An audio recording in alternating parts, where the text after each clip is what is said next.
depressão. Então, assim, eu refletia todos os dias, muitas vezes, cara.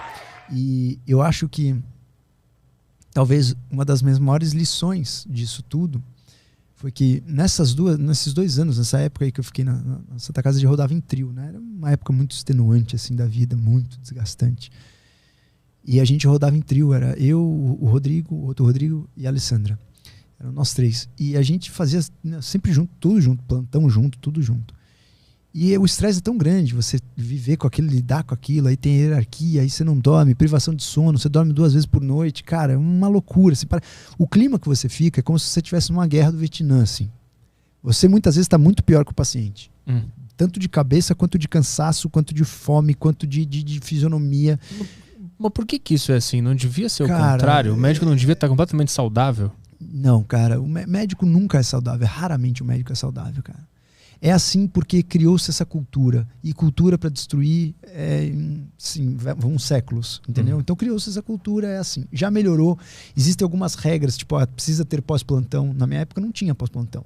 Aquela gastrectomia que eu fiz de emergência no hospital, eu acabei a gastrectomia, 6 e pouco da manhã, peguei o carro, fui para outro hospital operar o cara com câncer. Na mesma sequência, bum, vambora. E eu já tinha trabalhado o dia inteiro, então 36 horas no ar. Então, assim, nessa época era muito extenuante, a rotina muito desgastante. E vendo isso, vendo o pior e o melhor do ser humano, vendo curas e mortes, vendo casos assim de atrocidades, o lado sexual complexo do ser humano. E nesse contexto, esse meu companheiro aí de residência, que era o Rodrigo, ele ficou viciado em fentanil. Fentanil é uma droga que é semelhante à morfina, só que ela é 100 vezes mais forte que a morfina. E ela dá um efeito tipo de uma heroína. E é muito comum as pessoas no hospital ficarem viciadas em opioides, principalmente a galera mais da anestesia, que vicia mais porque eles usam mais, sabem usar mais. E esse cara, que era brotherzaço, assim, e ele era meu companheiro, né, de todas as horas, viciou em fentanil. E fentanil, assim, não existe uso recreativo. Pra você ter uma noção, chega um cara com a fratura exposta, o cara tá... Você faz fentanil, o cara faz... começa a rir. Cara. De tão prazerosa que é a sensação. Né? E aí, nessa época, ele ficou viciado, a gente demorou pra entender, pra descobrir, né? Ele sumia no meio do plantão, aí voltava meio com uma cara estranha, pálido pra caramba, tipo, todo se coçando, assim. Cara, meio com alteração de consciência, uma pupila, miótica, pequena pra caramba. Cara, o que o Rodrigão tá aprontando, cara? Aí depois de um tempo o negócio ficou, degringolou. Tipo, ele usava tanto que ele começou a roubar. Descobriram, né, o que estava sumindo o fentanil na sala do trauma, começaram a trancar. As pessoas perceberam que estavam dando falta. E aí ele começou a aspirar do próprio paciente. Então o paciente na UTI tomando fentanil, ele aspirava do paciente. É uma droga que não existe uso recreativo. Se você usar sabendo que você está usando, você já viciou. E o vício é praticamente assim. Existe uma estatística, né, de não sei quantos por cento, mais de 50% morre em 3 anos, etc. E aí o Rodrigão, cara, degringolou nesse vício, ficou o resto do ano todo nisso, e a gente, né, amenizando a situação para ele não ser pego, para ele não ser expulso da residência. E ele no psiquiatra, tentando tratar, etc. Aí, cara, acabou a residência, ele ia fazer cirurgia plástica, desistiu, começou a fazer endoscopia, porque o psiquiatra dele orientou, falou, cara, você não pode ir pra carreira cirúrgica mais, você não pode ter acesso à droga, você pode ver a droga. E ele foi fazer médico de família na Bahia. Aí um dia ele achou a sala da endoscopia que tinha opioide. Aí voltou a usar, etc. Bom, enfim, moral da história, ele teve uma overdose e morreu de parada cardíaca, que era a dose tóxica é muito próxima da dose prazerosa, e cada vez mais você vai precisando aumentar a dose até chegar numa dose que dá depressão respiratória. E aí eu perdi esse cara aí, que foi o brotherzaço desses 2 anos nesse vício, né? E quando isso foi acontecendo, cara, eu coloquei tudo no liquidificador, assim, né? O tamanho, né, o tamanho da intensidade da experiência que eu vivi ali, o tamanho da violência que existe, né, entre nós seres humanos, né, e da nossa, e foi nessa época, assim, foi quando eu pude testar todas as minhas teorias evolucionistas, que eu já estudava muito evolução, que realmente nós somos um animal melhorado, cara. Nós somos um animal melhorado. Às vezes a gente se endeusa e acha que o ser humano é alguma coisa a mais. Cara, nós somos um animal melhorado em alguns aspectos. Mas tem muitos comportamentos, muitas atitudes muito parecidas com os animais. E isso foi uma experiência muito forte para que eu conseguisse tirar muitas conclusões em relação a valorizar a vida, em relação a olhar tudo com 360, né? Tentar não julgar, tentar olhar num olhar tão observador, ser aberto mesmo, ser um eterno curioso e tentar sempre ampliar meu nível de consciência para entender além da situação. Porque a morte do Rodrigão pelo fentanil foi uma coisa muito chocante para mim. Tipo assim, cara, o estresse foi tão grande, o peso tão grande, que a alquimia do cérebro do cara levou um cara que era brilhante a se destruir, sabe? Então, a gente começa a respeitar o quanto as substâncias podem mandar na sua vida, o quanto você não é dono totalmente das coisas que acontecem com você.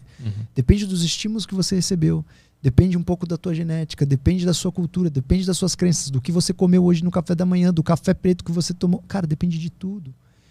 Então a gente tem a falsa impressão que a gente vive um livre-arbítrio completo, mas não é bem assim. Não é bem assim. Enfim, foi uma fase de muita reflexão, muito aprendizado, cara. Inacreditável, assim, a quantidade de informações que vieram nessa fase. Eu também sou uma pessoa muito observadora, assim, eu gosto muito de né, qualquer lugar que eu vou, eu observo muito, aprendo muito, sou muito aberto a aprender, né? Por essa questão de não me colocar numa posição de sabedoria, nem me colocar numa posição de que eu sei mais do que alguém, ou de que uma outra pessoa que não tem uma opinião igual a minha não possa me ensinar. Então, eu sou muito aberto, então eu aprendo muito. Então, nessa fase, cara, vendo muitos pacientes, todas as pessoas, elas são um potencial professor, né? Todas as pessoas podem te ensinar muito. E, às vezes, as pessoas que menos falam são as que mais ensinam. E quando você atende muitas pessoas, quando você vê muitas pessoas, agora nessa minha fase da vida, eu devo ver, sei lá, 1.000 e poucos pacientes ano. Cara, já cheguei a ver 1.500 pacientes ano. É muita gente. Então, você acaba tendo informações. O nosso cérebro, a neuroplasticidade, faz com que você tenha informações muito específicas sem saber de onde elas vieram. Esse fato com o teu amigo foi o que te fez procurar esse lado espiritual, meditação, respiração, as práticas milenares ou não? Não, eu já tinha esse lado espiritual. O lado espiritual, né, dessas práticas, etc., ele começou já na faculdade. Né? Quando eu comecei a reparar nessas questões do cansaço, foi a diferença de ambientes e saber que tinha algo a mais do que simplesmente ingestão calórica em relação a teu bem-estar. Então eu começava a me sentir mal em alguns lugares e bem em outros lugares, eu não sabia o porquê. Os hospitais, em geral, têm uma energia muito pesada. E aí, toda vez que era dia de hospital, eu ficava muito cansado. E eu comecei a tentar entender isso. Saquei. Então, os hospitais têm uma energia muito pesada. Hoje, cara, eu posso transitar no hospital, tirando a UTI me ferra. A UTI é uma delícia, é um dos lugares onde você pode estudar mais a medicina, fantástico. As pessoas que fazem, eu já dei plantão de UTI, tipo assim, uma coisa maravilhosa, assim. Você põe todos os seus conhecimentos em práticas e realmente o seu conhecimento faz diferença na vida da pessoa ali. Porque se você fizer qualquer coisa errada, a pessoa está entre a vida e a morte. Mas a UTI é um ambiente muito pesado. Eu acho que justamente por essa passagem, para a pessoa estar meio aqui, meio lá, existe uma carga energética muito grande ali, cara. Né? Você vai num berçário, pô, maravilha. Você vai numa UTI, cara, você sai assim, pô, parece que você está carregando umas 3 pessoas nas costas, cara. Então, eu comecei a reparar nisso de um ponto de vista totalmente observador, assim, né? Não religioso, um ponto de vista aberto mesmo.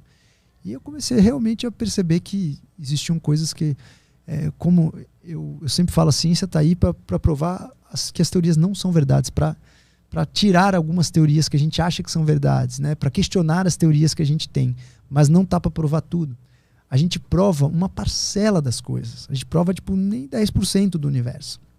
Os outros 90%, eles não estão na ciência, mas existem. E a ciência, ela serve justamente para refutar aquelas possibilidades que a gente acredita. Né? Acredito que o cigarro faz bem. A ciência provou que o cigarro não faz bem. Beleza, a ciência provou isso, o cigarro não faz bem. Mas isso não significa que a ciência tenha que provar todas as outras questões do universo. O que não está provado eu não acredito. Não é bem assim. Isso porque não existe nenhuma prova da energia de locais científica, ou existe? Cara, não existe. Algumas pessoas falam que existe isso, mas na real mesmo, evidência científica mesmo, não existe. É uma coisa que tu sente e não tem como saber se é verdade ou não, mas a gente sente que o ambiente muda o nosso humor. O lance que tem como saber é o seguinte, você tem como... O que diferencia, aí vem um conceito, o que diferencia um sonho de uma realidade? Poderia ser uma alucinação minha isso, né? Podia ser uma alucinação. Eu tenho essa alucinação, encarei que isso é assim, e isso é uma alucinação para mim. Podia ser uma alucinação minha, esquizofrenia. Né? O que diferencia o esquizofrênico do sensível? Né? Então, aí é uma filosofia gigantesca por trás desse tópico, desse tema, mas uma das coisas mais interessantes que a gente pode, né, endossar isso é se existe uma experiência compartilhada em mais de uma pessoa. Né? Enquanto eu só falo e tenho essa experiência, pode ser uma confabulação ou... Enquanto todo mundo sente a mesma coisa que eu, não todo mundo, mas uma parcela das pessoas sentem a mesma coisa que eu, sem que eu tenha influenciado, a gente já começa a pensar que isso possa ser uma realidade. Entendi.